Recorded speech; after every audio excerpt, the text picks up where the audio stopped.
Sa mapagpasyang yugto ng labanan, nagkaroon ng siksik na tunog. Matapos dumaan ang madilim na ulap sa figure ni Chen Lei, lumipad siya pasulong ng halos 100 metro bago naubusan ng lakas at bumagsak sa lupa. Sa oras na ito, natuklasan ng ilang malalakas na tao na may mahusay na paningin na ang itim na ulap na ito ay ganap na binubuo ng hindi mabilang na itim na karayom na kasing manipis ng buhok. Ang mga pinong itim na karayom na ito, bagamat kasing manipis ng buhok ng baka, ay nakakagulat na mabigat at napakatalas. Ang mga karayom na ito ay nahulog sa brilyante na lupa tulad ng mga perlas sa isang jade plate.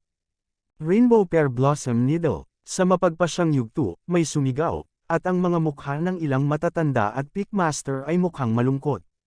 Sa mapagpasyang yugto, matagal nang may tuntunin na ang magkabilang panig ng tunggalian ay umaasa lamang sa kanilang sariling lakas at hindi sa mga dayuhang bagay tulad ng mga kayamanan o elixir. Natama na ng Shuojin Pear Flower Spear na ginamit ni Dong Shuliang ang side ball. Ngayon, ang aktwal na gumamit ng tulad ng isang marahas at malakas na Rainstorm Pear Flower Needle, ito ay isang hubad na kamangmangan sa mga patakaran ng Zuan Tianzang Door. Dare to fight with me, Chen Lei, hindi kita kayang patayin. Natawa si Dong Shuliang nang makita ang figure ni Chen Lei na tinusok ng mga karayom ng pera sa malakas na ulan. Gayunpaman, bago pa matapos ang kanyang pagtawa, tumigil siya, na parang manok na tumilaok, ngunit bigla siyang kinurot sa leeg. Unti-unting nawala ang figure ni Chen Lei sa kanyang mga mata. Ngayon lang, tumagos ang Pear Blossom Needle ng malakas na ulan, ngunit ang anino ni Chen Lei. Paano ito posible? Ang bilis ng Lahore Needle sa bagyo ay hindi mapapantayan, at ito ay nahuli. Paano ito naiwasan ni Chen Lei? Puno ng tanong na ito ang isip ni Dong Shuliang. Boom! Kaya lang, isang malaking sakit ang dumating, ngunit wala ng oras para isipin ang problemang ito. Hinampas ni Chen Lei ang kanyang ulo gamit ang isang palad. Kung hindi dahil sa awa ni Chen Lei, tiyak na may hampas ng palad na ito ang kanyang ulo sa bulok na pakwan. Mukhang hindi sapat ang mga aral na natutunan mo. Ngayon ituturo ko sa iyo kung sino ang maaari at sino ang hindi masaktan.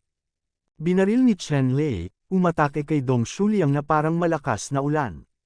Ngayon lang, kung hindi dahil sa bilis ng kidlat niya, baka natalo na siya ni Dong Shuliang. Hindi biro ang kapangyarihan nitong Heavy Rain Pear Needle Hidden Weapon. Siguradong mamamatay ang middleman. Para kay Dong Shuliang na gustong pumatay sa sarili niyang buhay, gusto siyang sampilan ni Chen Lei ng palad hanggang mamatay. Gayunpaman, napanatili pa rin ni Chen Lei ang isang bakas ng katwiran, alam na bukas na ang kompetisyon ni Zuan Tianzang ngayon, at kung talagang napatay si Dong Shuliang sa mapagpasyang yugtong ito, hindi na niya gugustuhing mabuhay pa. Gayunpaman, hindi ito naging hadlang upang iwanan niya si Dong Shuliang ng isang hindi malilimutang aral. Sa entablado ng mapagpasyang labanan, parang baboy ang alulong ni Dong Shuliang. Sa pagkakataong ito, naglaro si Chen Lei ng mabigat na kamay. Kahit na hindi nito papatayin si Dong Shuliang, hindi ito magiging madali. Siya ay may sakit sa kanyang mga buto. Inaamin ko ang pagkatalo, tinatanggap ko ito, mangyaring huwag lumaban. Si Dong Shuliang ay natalo sa isang mapagpasyang labanan. Puno ng luha ang boses niya, at hinawakan niya ang hita ng referee at hindi binitawan. Stop, natalo na siya, hindi mo na maituloy ang shooting. Sa mapagpasyang yugto, pinigilan ng referee, na palihim na ipinasa ni Elder Dong, si Chen Lei na ipagpatuloy ang pagbaril kay Dong Shuliang. At nakita ni Chen Lei na imposibleng ipagpatuloy ang pagbaril, at si Dong Shuliang ay natuto din ng sapat na mga aralin, at hindi na bumaril. Malamig niyang tiningnan si Dong Shuliang, na kumikislap ng sinag ng layunin ng pagpatay, at sinabi, Dong Shuliang, sa pagkakataong ito ay hindi na madaling lutisin ang mga bagay. Mag-ingat ka kapag nakilala mo ako sa hinaharap. Sayang lang at halatang hindi sinasadya ni Dong Shuliang ang babala ni Chen Lei. Nang ibinaba siya ng isang alagad upang siyasatin, puno pa rin ng puot ang kanyang mga mata. Sa sandaling ito, biglang nakaramdam ng nakamamatay na tingin si Chen Lei sa kanya. Si Chen Lei ay nakaramdam ng labis na interes. Nakita ng matanda si Chen Lei na nakatingin, at halatang nagulat siya. Malinaw, hindi niya inaasahan na mahahanap siya ni Chen Lei, at ang hangarin ng pagpatay sa kanyang mga mata ay agad na tumigas at naging pagpapahayag ng pagpapahalaga. Bagamat napigilan ang layuning pumatay sa mga mata ng matanda, naniniwala si Chenlei na hindi maaaring magkamali ang kanyang damdamin. Ngayon pa lang, gustong-gusto na siyang patayin ng matanda, at kahit na nagbago ang tingin ng matanda sa paghanga, ramdam pa rin ni Chenlei ang nagyayalong lamig sa mga mata ng matanda.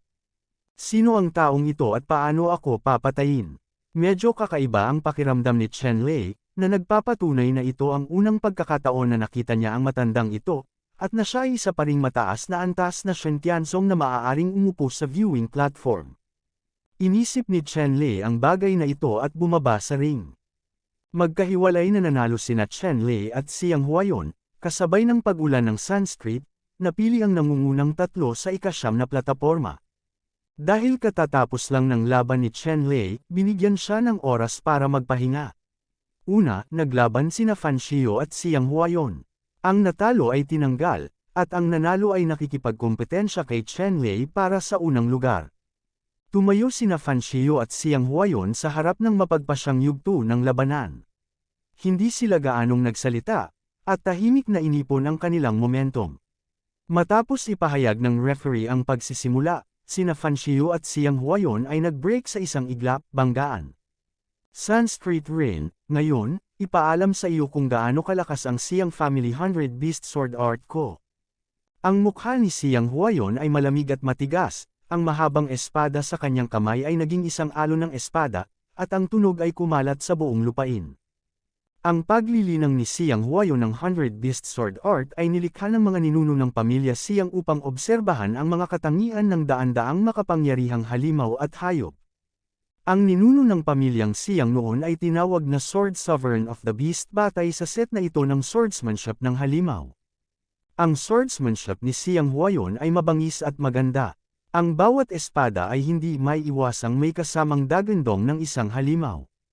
Hindi lamang ito ay may nakasisilaw na epekto, ngunit mayroon din itong mahusay na nakamamatay na kapangyarihan. Ang mga galaw ng espada ay kakaiba at mahirap bantayan. Sa harap ng banta ni Xiang Huayon, walang takot na tumikim si Fan Xiao, at tumugon sa Vatican God of War art. Ang mga taktika ng Vatican God of War, bukas at malapit, patayo, ay may isang uri ng aura na nilalamon ang 8 basura, at ang tanging malupit na aura sa langit at lupa. Anong pambihirang swerte, na lumilitaw sa isang magandang batang babae na mukhang isang engkanto, palaging nagbibigay sa mga tao ng isang mahusay na pakiramdam ng pagkakaiba. Xiang Huayon at Sanskrit Yu, pareho silang matatawag na dragon at phoenix sa mga tao. Ang labanan sa pagitan ng dalawa ay talagang matatawag na rivalry match, at makakatagpo sila ng magagandang talento. Ang isang labanan ay masasabing hindi pangkaraniwan.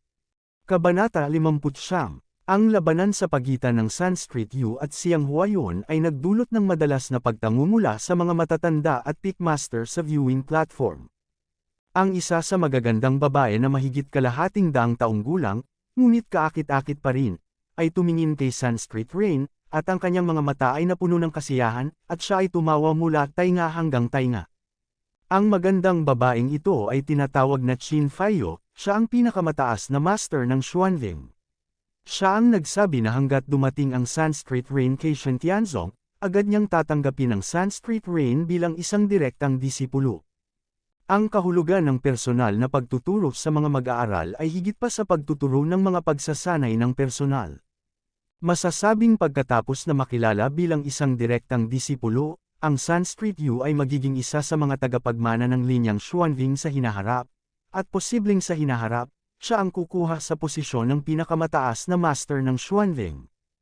At ang isa pang matandang lalaki na may maputlang dilaw na mukha ay tumingin din kay Xiang Huayon na may malaking kasiyahan. Ang elder na ito ay pinangalanang Huang Huaji. Kahit na hindi isang pickmaster, napakataas ng kanyang status sa Shen Tianzong. Siya ang nakatatanda ni Chuangang. Siya ang namamahala sa Buddhist Scripture Pavilion ng Shen Tianzong. Masasabing siya ang pinakamakapangyarihang elder. Sinuportahan din ni Elder Huang Huaji ang mga kwalipikasyon ni Xiang Huayon. Minsan niyang sinabi na direktang tatanggapin niya si Xiang Huayon bilang isang disipulo, ngunit tinanggihan siya ni Xiang Huayon. Kinailangan niyang umasa sa kanyang tunay na lakas para makapasok sa Zuan Tianzang. Ngayon, tila hindi nagsasalita si Xiang Huayon, ngunit tunay na pumasok sa Shuantian sect gamit ang kanyang sariling kapangyarihan, at direktang naging opisyal na disipulo. Napagdesisyonan ni Huang Huaji na, anuman ang mangyari, kailangang mapabilang si Xiang Huayon sa kanyang sekta. Sa sandaling ito, sa mapagpasyang yugto, ang labanan sa pagitan nina Fan Shiyu at Xiang Huayon ay umabot sa isang mainit na antas. Ang buong katawan ni Fan Shiyu ay nabalot ng silver light na ito ay naging silver armor, na nagpatalsak sa kanyang malinis na anyo, na nakakasilaw. Ang silver light na ito ay isang napakalakas na defensive martial skill na tinatawag na silver light armor, na binago ng totoong chi sa katawan, at isang malakas na martial skill sa Brahma God's Art of War. Sa orihinal, ang pinakaangkop na lugar para sa ganitong uri ng martial arts ay ang larangan ng digmaan. Ang paggamit ng ganitong uri ng martial arts, na sinamahan ng isang mabigat na nakabaluti na palakol, ay isang makapangyarihang sandata. Lamang, ang sandata na ito ay ginagamit na ngayon sa solong labanan ni Rain sa Sanskrit. Bagamat kailangan pa ng kaunti upang maubos, ito ang pinakamahusay na paraan upang harapin ang makapangyarihang swordsmanship ng mga halimaw. Kasabay nito, ang mga kamay ni Fan Shiyu ay nabalot ng silver true chi, naging isang higanteng silver battle axe, naglabas ng nakakasilaw na palakol, ang chi ni Wu Zhuang ay tinadtad patungo kay Xiang Huayon. Ang mahabang espada sa kamay ni Xiang Huayon ay hindi mahuhulaan. Sa isang kislap ng liwanag ng espada, ang liwanag ng espada ay magiging isang itim na demonyong tigre o isang paboril na may nakabukang mga pakpak. Kung ito ay magiging isang higanteng oso sa bundok, ito ay masusubok, kakaiba at walang kapores, haharap sa Sanskrit na ulan ng hindi nagpapakita ng kahinaan, at lalaban ng gusto at hindi nagpapakawala ng hangin kahit kaunti. Ang labanan sa harap ng ikasyam na mapagpasyang yugto ay lubhang mabangis, at ang iba pang yugto ng labanan ay hindi malutas. Ang mga maaaring umabot sa puntong ito ay pawang mga henyo sa mga henyo. Ang bawat tao ay may pambihirang talento at hindi pangkaraniwang pangunawa. Maging ang pinagmula ng bawat isa ay halos pareho. Lahat sila ay mga anak ng malalaking, higanteng angkan. Ang mga dayuhang batang ito ay na-marginalize dahil sa kanilang background. Si Nia Chenran ay isang halimbawa. Sa mga tuntunin ng talento, tiyaga, at pag-unawa, hindi siya mas masama kaysa sa iba.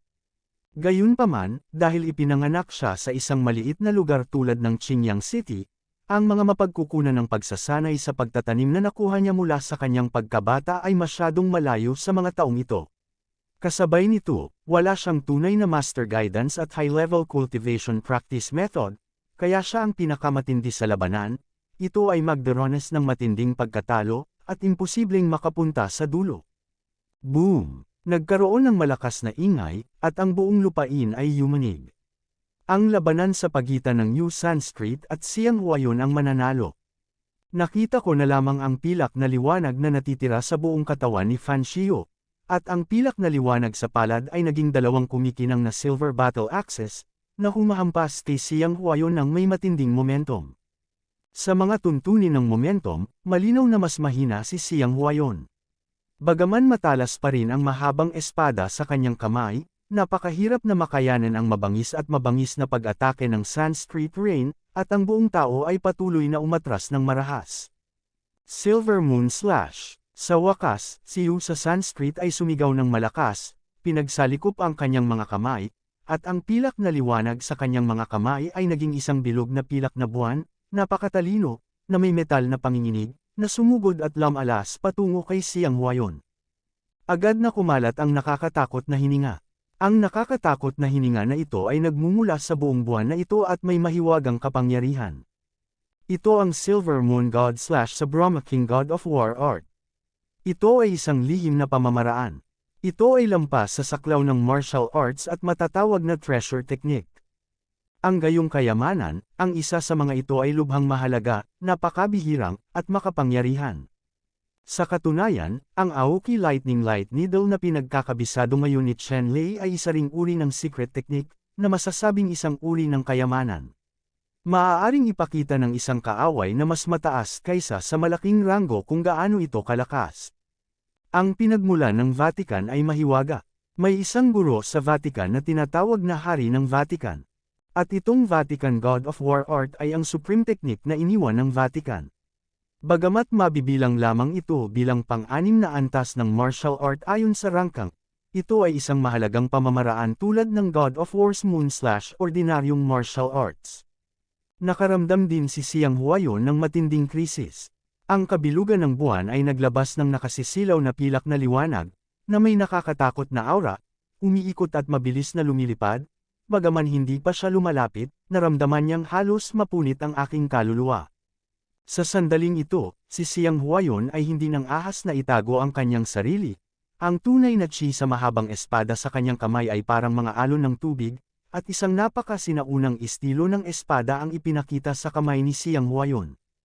Ang mahabang espada sa kanyang kamay ay gumawa ng sumisigaw na tunog ng espada, at hindi mabilang na mga ilaw ng espada ang kumawala mula sa mga tanikala ng katawan ng espada at naging isang higanteng sawa na binubuo ng liwanag ng espada sa hangin, paikot-ikot na parang dragon, iniunat ang katawan nito, at bumubulusok, lason.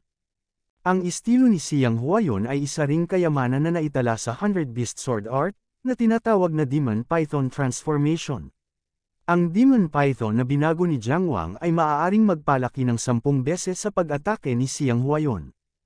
Ang sawa na binago ng liwanag ng espada ay bumangga sa nakasisilaw na pilak na buwan sa himpapawid, at isang nakakasilaw na liwanag ang lumitaw sa isang iglap, na parabang ang parehong pag-ikot ng nakakapasong araw ay sumabog. Ang nakakasilaw na kinang ay nagbigay pansin sa lahat ng mga disipulo sa away ng mata. Dahil sa pagdurusa sa sakit, napapikit ako nang hindi ko namamalayan. Nabasag, sa malakas na ingay, naimpluwensyahan ng Silver Moon at ng hininga ng demonyong sawa, ang mesang panglaban na ginawa ng brilyante ay nagbitak ng nakakatakot na mga bitek, tumailasik ang lupa at mga bato, bumagsak ang mga durog na bato, at unti-unting gumuho ang malaking battle table, usok at alikabok. Sa hangin, sa maliwanag na pilak na buwan, ang hininga ay biglang hamina, ang liwanag ay lumabo, at ang kapangyarihan ay agad na bumaba ng husto. Gayunpaman, ang demonyong python na binago ng liwanag ng espada ay mas miserable. Agad itong nahati ng umiikot na pilak na buwan at naging agos ng kaguluhan na lumipad sa paligid, nawawala. Bagamat mahina ang momentum ni Yinyo, nanatili pa rin itong buo, at sumugod kay Xiang Huayon Li. Ang mukha ni Xiang Huayon ay mapotla, at ang mahabang espada sa kanyang kamay ay inalog, at itinaas niya ito patungo sa pilak na buwan na naputol sa bilog na iyon. Malas, sa mahinang tunog, direktang pinutol ng bilog na Yinyo na iyon ang mahabang espada sa kamay ni Xiang Huayon. Gayunpaman, naubos din ni Yinyo ang kanyang huling lakas, at pagkaraan ng ilang sandali, ang espada ay ganap na nawala. Dahil dito, nakahinga ng maluwag si Xiang Huayon. Sa pagharap sa nakakatakot na Silver Moon Round, napakatindi ng pressure sa kanya.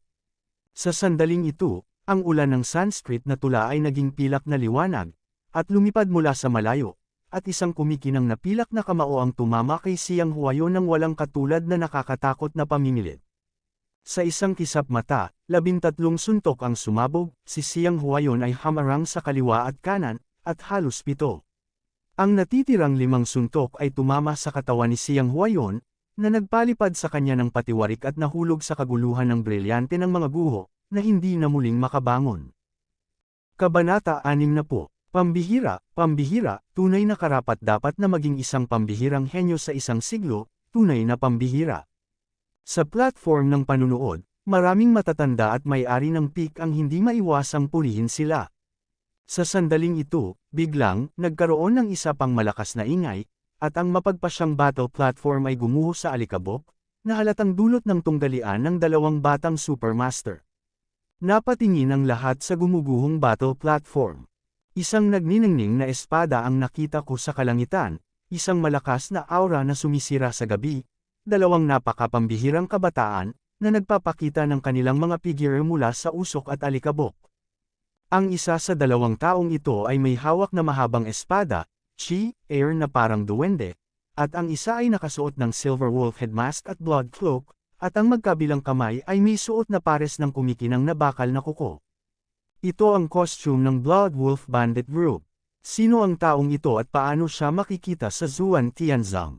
Nang makita niya ang binata na nakasuot ng silver wolf mask, nagulat si Chen Lei, at sa isang sulyap ay nakilala niya ang mga kagamitan sa binatang na ito, na kamukhang kamukha ng equipment ng Blood Wolf Bandit Group.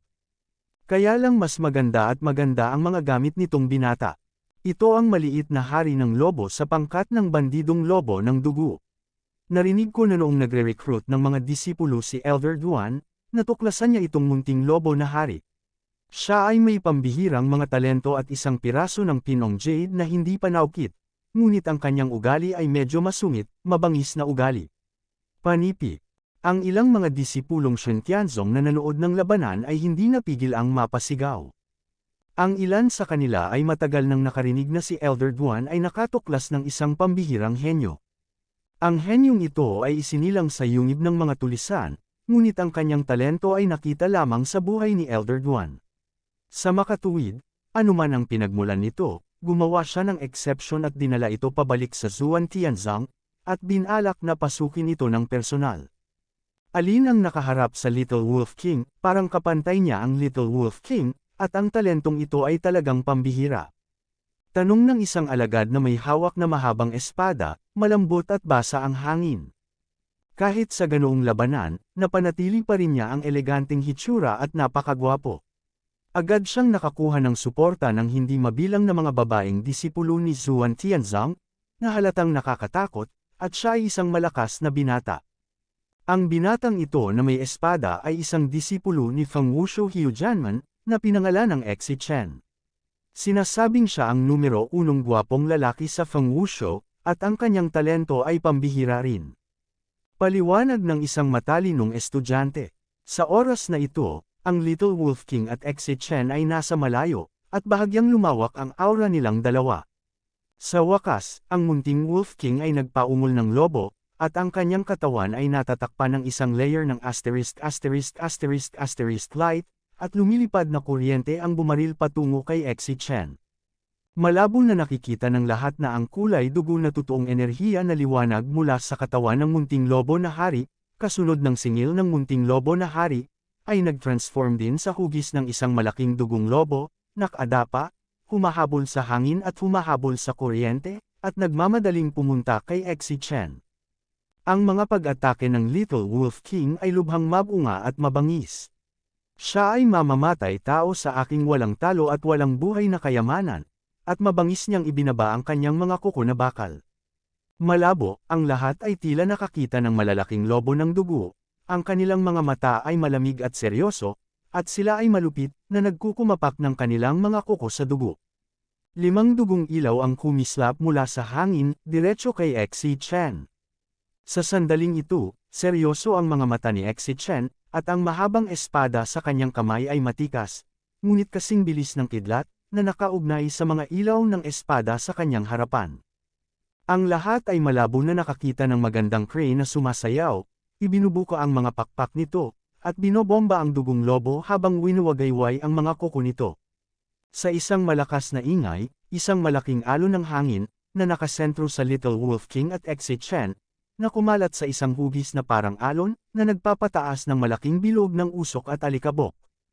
Ang malalaking piraso ng sirang brilyante ay hindi napigil ang nahulog sa lupa ng hangin ito.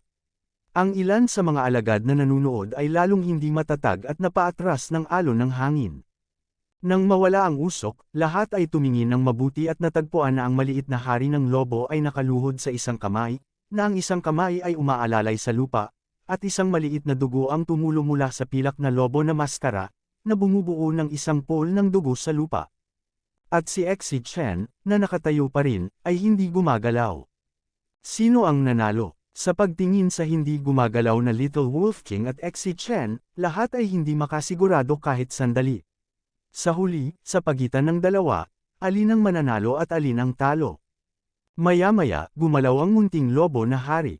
Kahit na mahirap, dahan-dahan siyang tumayo, habang si Exi Chen, na nanatiling nakatayo, ay diretsyong bumagsak. Malinaw, sa tunggalian na ito, natalo si Exi Chen at nanalo ang Little Wolf King. Higit pa rito, ang ilang iba pang mga yugto ng pagtukoy ay tinutukoy din. 10 mapagpasyang yugto, 7 sa mga ito ang nawasak, na nagpapakita kung gaano kahigpit ang labanan. Bagaman ang iba pang 3 mapagpasyang yugto ay hindi bumagsak, hindi ang mga henyo sa tatlong mapagpasyang yugto na ito ay hindi malakas, ngunit sa kabaligtaran, ang mga henyo sa tatlong mapagpasyang yugtong ito ay mas nakakatakot. Dahil sa tatlong mapagpasyang yugtong ito, tuwirang dinurog ng tatlong malalakas na lalaki ang kanilang mga kalaban sa poster ng hindi mapag-aalinlangan ng mga hari, kaya ang tatlong mapagpasyang yugtong ito ay magiging ligtas at maayos. Ang lakas ng henyo sa isa sa mga larangan ng digmaan ay nagpakilos pa kay Sect Master Xuantian na tumanggap ng mga disipulo. Pagkatapos ng tunggalian na ito, isa sa bawat isa sa 10 mapagpasyang yugto ang mananalo, at sa bawat mapagpasyang yugto, mayroon pa ring isang bay. Susunod, ang huling dalawa sa bawat mapagpasyang yugto ay labanan. Ang nagwagi ay naging isa sa 10 disipulo ni Zuan Tianzang, at ang natalo ay naalis. Kaya lang, for the sake of fairness, ipinagpaliban ang tunggalian ngayon, para lahat ng mga henyo ay makapagpahinga sa kapayapaan, makapag-recharge ng kanilang lakas, at mag-duel bukas. Kinabukasan, ang lahat ng mga henyong disipulo na lumahok sa tunggalian noong nakaraang araw ay ganap na nagpahinga. Ang kanilang mga estado ay bumalik sa kanilang pinakamataas, at sila ay nagtipon muli sa Yuan Wufeng. At sa pagkakataong ito, naghanda si Yuan Wufeng ng mas mapagpasyang battle platform para sa lahat. Ang espesyal na pinalakas na mapagpasyang battle platform na ito ay makatiis sa buong kapangyarihan ng isang Ning Yuan Realm Great Perfection Realm Powerhouse. Sa makatuwid, hindi na kailangang mag-alala tungkol sa sitwasyon kung saan babagsak ang mapagpasyang battle platform dahil sa sobrang lakas. Sa pagkakataong ito, naiwan sina Chen Lei at Fan Xiu sa ika-9 na yugto ng labanan. Nang ipahayag ni Sect Master Xuantian ang pagsisimula, sabay na humakbang sa battle stage sina Chen Lei at Fan Xiu. Si Chen Lei ay ipinanganak sa Qingyang Town, isang maliit na liblib na lugar, ngunit nakakalakad siya rito. Ito ay talagang bihira. It really made me love talent. Sa viewing platform, tumingin si Elder Dong kay Chen Lei na nakikipaglaban kay Fan Xiu, at sinabing may pagsang-ayon. Mahirap sabihin yan. Kapag natapos na ang pagtatasa ng sekta, Elder Dong, maaari kang mag-apply upang maging isang pinakamataas na Panginoon, at maaari mong tanggapin si Chen Lei bilang isang disipulo. Sa tingin ko ay tiyak na papayag ang hari. Sinabi ni Elder Lin tungkol sa gilid. Tumango si Elder Dong, balak niya talagang tanggapin si Chen Lei bilang isang disipulo, ngunit wala siyang anumang magandang intensyon. Ang kanyang apo, si Dong Shuliang, ay piniga at inabuso ni Chen Lei, na wala ang lahat ng mukha ng pamilya Dong. Sumunod, ginamit ni Dong Shuliang ang Rainstorm Perflower Needle para salakayin si Chen Lei sa harap ng lahat. Kung ang sneak attack ay nagtagumpay sa pagpatay kay Chen Lei, ito ay magiging kapaki-pakinabang, ngunit ang sneak attack ay nabigo at inimbestigahan at pinarusahan ng mahigpit ng sekta. Ngayon, si Dong Shuliang, ang apo ni Elder Dong, ay ibinaba bilang isang panlabas na disipulo ng bulwagan ng pagpapatupad ng batas ng sekta. Kung wala kang magandang credit, maaari ka lamang maging ganap na mag-aaral kung wala kang masyadong credit, at makakaipon ka ng sapat na credit points. Bukod dito, ang gantimpala na ito ay dapat gawin ng mag-isa, at walang sino man ang maaaring tumulong ng personal. Dahil dito, lalo pang kinasusuklaman ni Elder Dong si Chen Lei. Kung hindi dahil kay Chen Lei, ang kanyang apo ay maaaring maging isang panloob na disipulo. Ngunit ngayon, kailangan nating magsimula sa pinakamababang panlabas na mga alagad. Kahit na siya ay isang makapangyarihang elder ng Zuan Tianzang, hindi siya nang ahas na suwayan ng mga utos ng Law Enforcement Hall. Sa makatuwid, ang pagkamuhi ni Elder Dong kay Chen Lei ay natural na napakalalim, at si Chen Lei ay tinanggap bilang isang disipulo upang gumanti kay Chen Lei, na mas maginhawa. Thank you for watching. Please like, share and subscribe Jessica Datuan Ortiz. And if you like my videos, please like, share and subscribe to my YouTube channel.